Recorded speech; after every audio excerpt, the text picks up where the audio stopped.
Қаламызда Ұлы даланың есімдері атты фотогалерея ашылды. Айтулы шара елбасы Нұрсұлтан Назарбаевтың бастамасымен қолға алынған болашаққа бағдар рухани жаңғыру бағдарламасы аясында атқарылған жайы бар. Нөмір 6 мектеп гимназиясы ғимаратында орын тепкен галереяның ашылу салтанатына қала әкімінің орынбасары Гүлназ Әбілова арнайы қатысып, мәдени шара шаһарымыздың 55 жылдық мерейтойын тойлау қарсаңында ұйымдастырылғанын алға тартты. Открытие выставки великих людей великой степи является на сегодняшний день достаточно знаменательным. Бүгінгі Ұлы даланың есімдері көрмесінің ашылуы маңызды оқиға. Себебі осындай игілікті бастамалардың көмегімен біздің келешек ұрпағымыз тарихи тұлғаларымызды танып білетін болады. Жастарымыз өз отанның тарихын, Ұлы даланың тарихын, Қазақстанның тарихымен танысуға мүмкіндік алады, деді әкім орынбасары. Абай Құнанбаев бастап, ел билеген хандар мен ежелгі би абыздар жалғап, ағартушылардың 14 фото суреттері бейнеленген галерея Степногорск қалалық тау-кен химиялық комбинатының демеушілік қаражаттары есебінен орнатылған. Мұнда игілікті істерге ризашылық білдірген мектеп гимназияның ұстаздар қауымы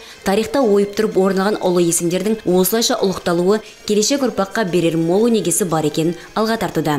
Бүгін енді өте қуаныштымыз. Мынау тамыз айының конференциясының аясында осындай бізде салтанатты түрде Ұлы даланың есімдері атты осындай галерея ашылып жатыр. Бұл енді біздің жас ұрпаққа деген тәрбиелік мәні зор деп ойлаймыз. Айта кетерлік жайт, сүйікті қаламыздың 55 жылдық мерейтойы және рухани жаңғыру бағдарламасы аясында дәл осындай тағы бір фотогалерея ашу жоспарда бар. Мамандардың ақпаратына сай, ол шаһардың орталық алаңда орналасатын көрінеді.